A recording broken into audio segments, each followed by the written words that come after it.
Magandang gabi po, Kuya Melo. Hindi ko po alam kung saan ako magsisimula, pero sana sa pagbabahagi ko ng kwento ko, may maabot akong puso na kagaya ng sa akin, takot magmahal ulit pero patuloy pa ring naniniwala na may pag-asa. Ako po si Hazel, at ito ang kwento ng pag-ibig ko at ng lalaking tinuring kong tadhana.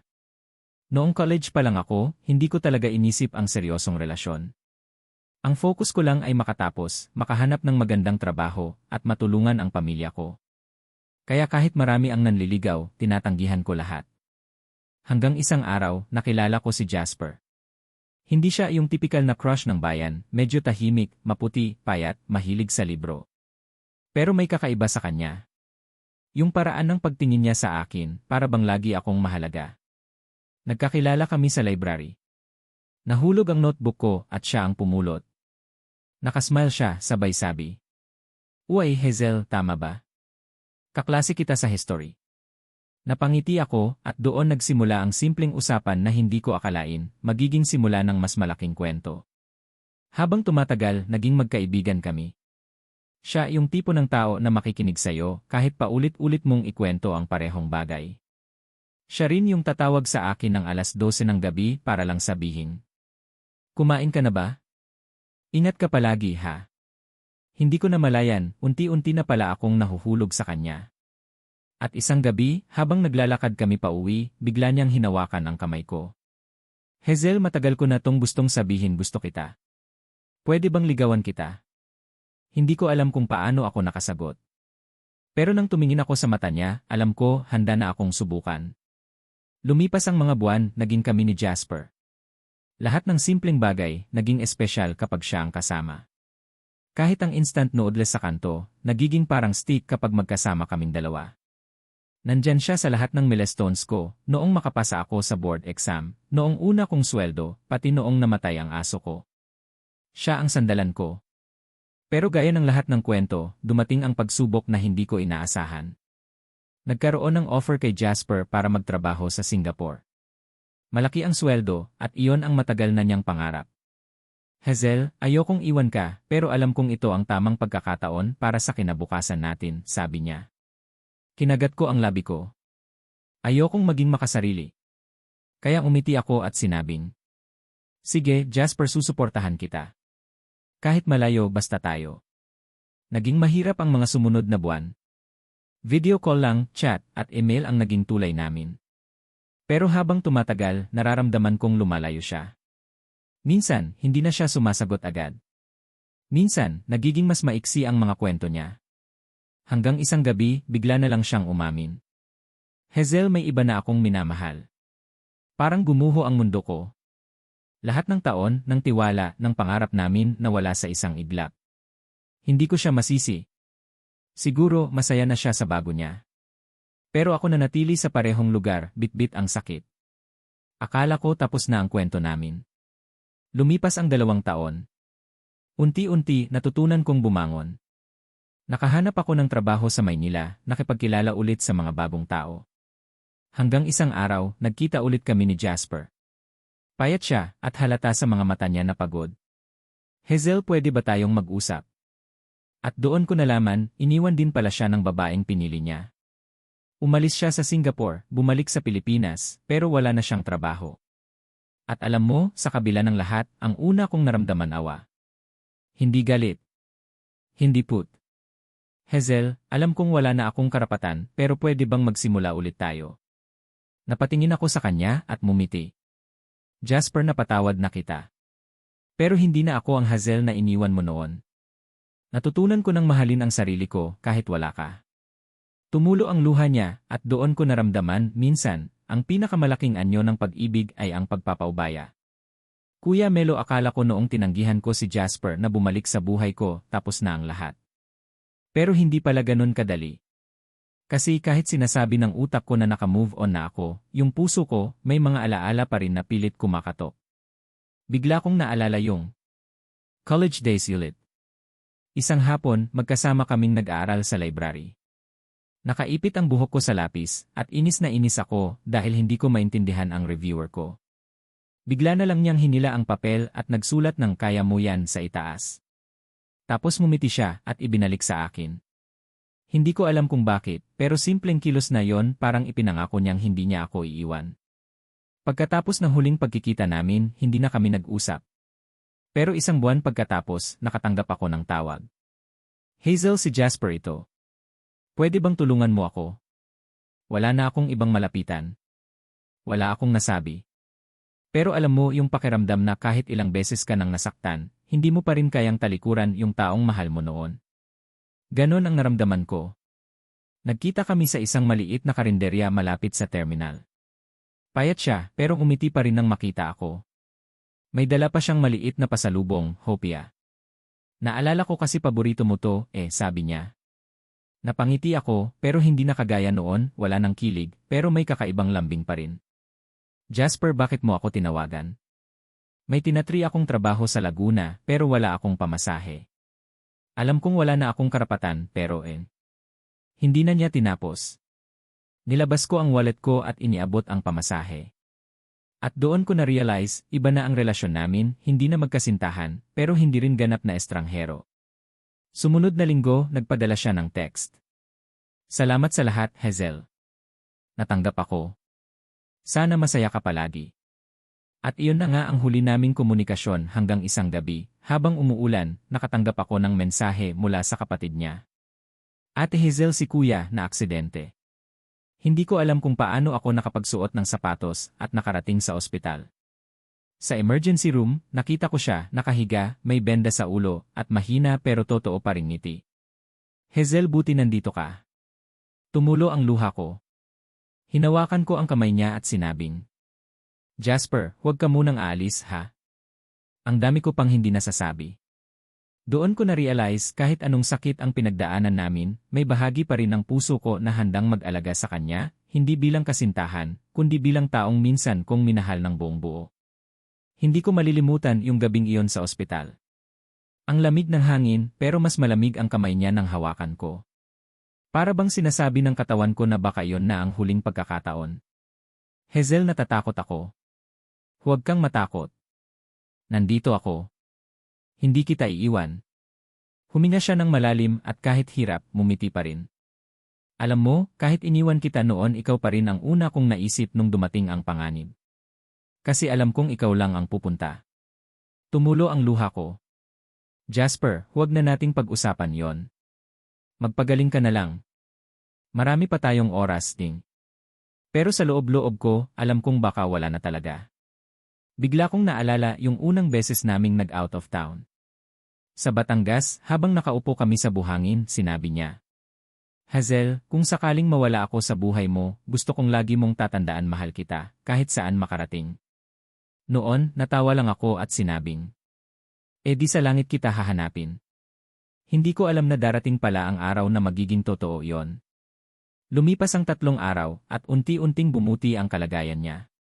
Araw-araw akong pumupunta, dinadalhan siya ng lugaw, ng librong gusto niyang basahin, at minsan, ng hopya na paborito ko na siya rin ang may dahilan kung bakit gusto ko.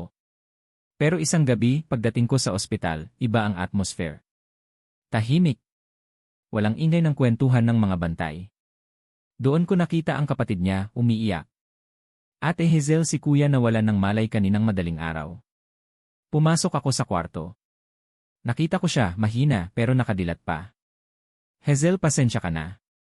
Ang dami kong maling ginawa sa'yo. Umiling ako at pinisil ang kamay niya. Tama na, Jasper. Wala kang kailangang pagbayaran. Pinatawad na kita matagal na. Humikab siya ng mahina, parang hinihigop na ang huling lakas.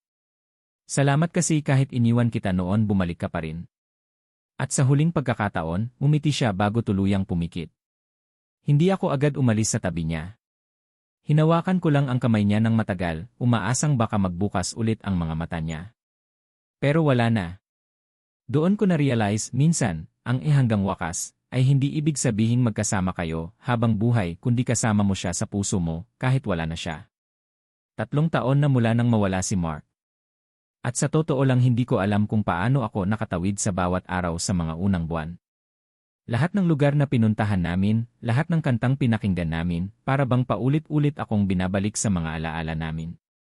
Pero gaya ng sabi mo noon sa isang programa mo, ang pag-ibig, kahit natapos, may kakayahan pa ring magtulak sa atin para mabuhay.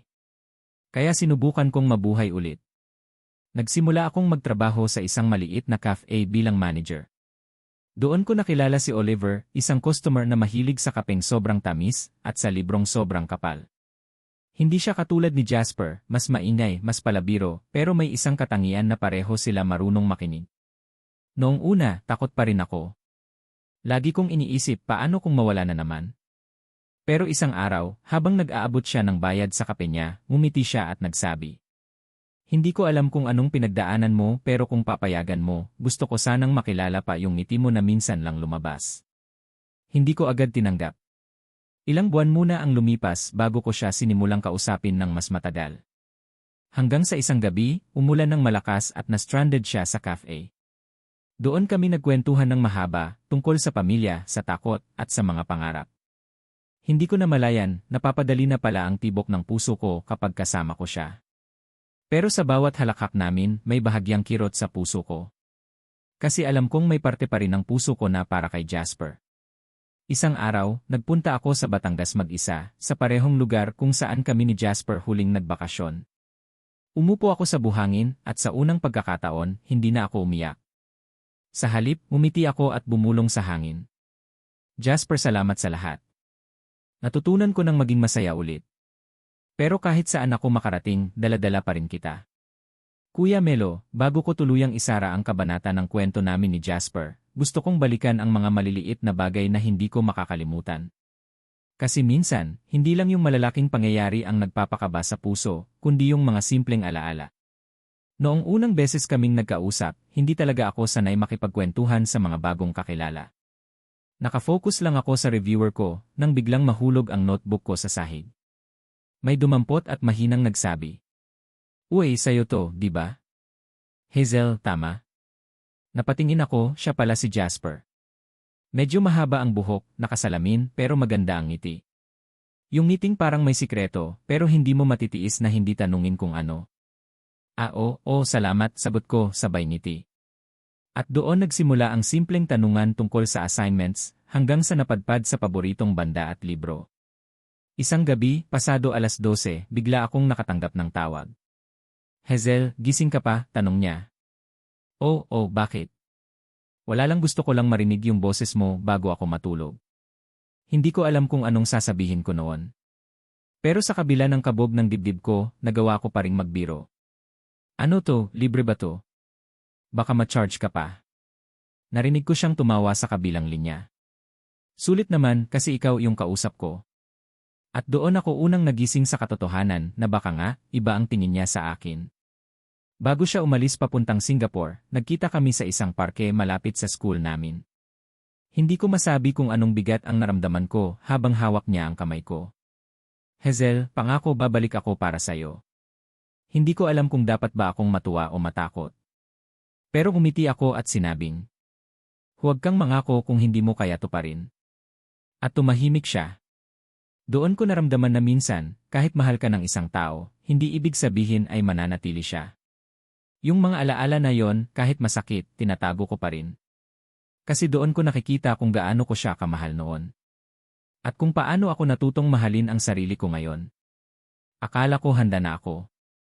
Pero noong dumating ang araw ng libing ni Jasper, para bang bumalik lahat ng sakit sa unang araw na iniwan niya ako. Puno ang simbahan ng mga kamag-anak, kaibigan, at kapitbahay.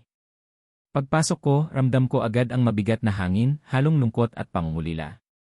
Nasa unahan ang kabaong niya, puting-puti ang bulaklak sa paligid. Nandun ang nanay niya, umiiyak habang hinahaplos ang takip ng kabaong. Nasa gilid naman ang tatay niya, tahimik lang pero ramdam mo ang kirot sa mga mata. Lumapit ako, mabigat ang bawat hakbang. At nang makita ko ang larawan niya, yung luma niyang graduation picture na may ngiting pamilyar sa akin, hindi ko na napigilan. "Jasper." Bulong ko, sabay dampi ng kamay ko sa kabaong. Lumapit sa akin ang mama niya. "Hazel, salamat sa pagpunta. Alam ko kahit hindi na kayo noon, mahal mo pa rin si Jasper." Hindi ko alam ang isasagot. Niyakap ko lang siya. "Tita, hindi naman nawawala yon kahit anong mangyari." Habang ibinababa ang kabaong sa hukay, parang bumagal ang oras. Lahat nakatingin, tahimik, maliban sa patak ng ulan na humahampas sa lupa. Isang puting bulaklak ang iniabot sa akin ng kapatid niya. Ate Hazel, ikaw na po ang maghulog nito. Kinuha ko, huminga ng malalim at bago ko ito ibinaba sa kabaong, bumulong ako. Salamat, Jasper, sa lahat ng alaala, sa lahat ng saya at sakit. Sa puso ko, hindi ka mawawala. At doon, tuluyan ko siyang hinayaang magpahinga. Pagkatapos ng libing, pagbalik sa bahay ng pamilya niya, nag-ayos ako ng mesa, nag-abot ng pagkain sa mga bisita, at kahit tahimik lang ako, ramdam kong may puwang pa rin ako sa buhay nila. Lumapit sa akin ang tatay niya bago ako umalis. Anak, salamat. Hindi lang para sa pagmamahal mo kay Jasper, kundi para sa pag-alaga mo sa amin kahit wala na siya. Ngumiti lang ako, kahit sa loob-loob ko, gusto kong umiyak. Kasi alam ko, iyon na ang huling beses na maririnig ko ang pangalan niya sa ganong paraan. Akala ko noong inilibing si Jasper, matatapos na rin ang koneksyon ko sa pamilya niya. Pero mali ako. Dahil kahit wala na siya, naging pamilya ko na rin sila. Bawat taon, sa anibersaryo ng pagkamatay niya, pumupunta ako sa puntod niya. Hindi para magluksa, kundi para magkwento, tungkol sa trabaho, sa mga bagong kaibigan, sa mga panahong natatawa ulit ako. Jasper, baka matuwa ka, marunong na akong magluto ng adobo ngayon, biro ko minsan, habang nilalagay ang bulaklak sa puntod. Parang baliw siguro kung titingnan, pero sa akin, parang kausap ko pa rin siya. Isang beses, inimbitahan ako ng mama niya sa Pasko. Anak, kahit wala na si Jasper, gusto pa rin naming nandito ka. Alam mo, ikaw na rin ang anak namin. Noong gabing iyon, habang kumakain kami, napansin ko ang isang lumang photo album sa mesa. Binuklat ko, at nakita ko yung litrato naming dalawa sa Batangas, nakatawa kami pareho, at sa likod may sulat kamay si Jasper, para sa'yo, hanggang wakas. Hindi ko napigilan ang luha ko. At doon ko naisip, siguro nga, kahit wala na siya, tinutupad pa rin niya ang pangako niya sa paraan na kaya niya. Isang umaga, sa cafe kung saan ako nagtatrabaho, dumating si Oliver. Good morning, manager. May libreng ngiti ba kasama ng kape ko, biro niya. Ngumiti ako, pero ngayon, hindi na mabigat sa pakiramdam. Siguro dahil natutunan ko ng hindi kasalanan ang maging masaya ulit. Pagkatapos ng ilang buwan ng pagtitiyaga niya, pumayag akong makipag-date. Hindi para palitan si Jasper, kundi para bigyan ng bagong pagkakataon ang puso ko. Natutunan ko na hindi kailangang burahin ang nakaraan para magmahal muli. Dala ko pa rin si Jasper, pero hindi ibig sabihin ay wala ng puwang para sa iba. Ang puso pala, may kakayahang magmahal ng paulit-ulit at hindi kailanman ubos ang espasyo para sa mga alaala. 5 taon na mula nang mawala si Mark. At ngayong araw na pagpasyahan kong bumalik sa lugar kung saan nagsimula ang lahat. Ito yung beach kung saan una niya akong dinala noong kami pa lang ay nagsisimula. Dala ko ang lumang photo album na binigay ng mama niya at yung maliit na kahon na matagal ko nang tinatago. Lumuhod ako sa buhangin at binuksan ang kahon. Nandoon ang kwintas na bigay niya at isang liham na isinulat ko pero hindi ko na ipadala sa kanya habang nasa ospital siya. Ang liham ko kay Jasper. Mahal ko, kung sakali mang hindi ka na magising, gusto kong malaman mo na hindi ako magsisisi kahit isang segundo sa pagmamahal ko sa'yo. Kahit masaktan ako, kahit iyak ako buong gabi, pipiliin ko pa rin ang ikaw sa bawat pagkakataon. Hawak-hawak ko ang kwintas, naglakad ako papuntang tubig. At habang dumadaloy ang alon sa mga paa ko, iniwan ko sa dagat ang kwintas at liham. Jasper, salamat sa lahat. Handa na akong sumulong, pero hindi para kalimutan ka kundi para dalhin ka, saan man ako mapadpad. Paglingon ko, naroon si Oliver, nakatayo sa may buhangin, nakangiti lang. Hindi siya lumapit para pigilan ako, nandyan siya para samahan ako, tahimik pero sapat. Lumapit siya at hinawakan ang kamay ko. Ready ka na? Tanong niya. Umiti ako. Oh. Tara na. Hindi ko alam kung may nakikinig si Jasper sa kung nasaan man siya ngayon, pero siguro, kung nandyan siya, alam niyang masaya na ako. At ang pagmamahal namin, hindi natapos sa libingan, tinulungan pa niya akong matutong magmahal muli. Noong mga panahong iyon, kakalabas ko pa lang mula sa pinakamalalim na sugat ng puso ko. Ngayon gusto kong magpasalamat. Pero hindi lang sa isang tao, kundi sa 2 lalaking naging pinakamahalaga sa buhay ko. Para kay Jasper. Jasper, alam kong kahit wala ka na, bahagi ka pa rin ng bawat tibok ng puso ko. Hindi ko makakalimutan ang tawa mo, ang paraan ng paghawak mo sa kamay ko, at kung paanong tinuruan mo akong maging matapang. Dahil sa'yo, natutunan kong ang pag-ibig ay hindi lamang tungkol sa kasayahan, kundi pati pagtanggap sa sakit. Para kay Oliver. At para sa'yo, Oliver, salamat sa pagiging tahimik na sandigan ko. Hindi mo ako minadali, hindi mo ako pinilit. Hinintay mo akong maging handa. Salamat sa bawat gabing nakikinig ka lang habang ikinukwento ko si Jasper, sa bawat tawa na ibinalik mo sa mga labi ko, at sa bawat yakap na nagpapaalala na ligtas ako sa'yo. Bagong simula. Ngayong gabi, isusuot ko ang bagong kwintas na binigay ni Oliver. Hindi ito para palitan ang nawala kundi para ipaalala na may bagong paglalakbay akong tatahakin, dala-dala pa rin ang alaala ng nakaraan. Jasper, Oliver, salamat sa dalawang uri ng pagmamahal na natutunan ko. Isa sa nakaraan, isa sa kasalukuyan at pareho kong dadalhin hanggang sa huli. Nagmamahal. Hazel.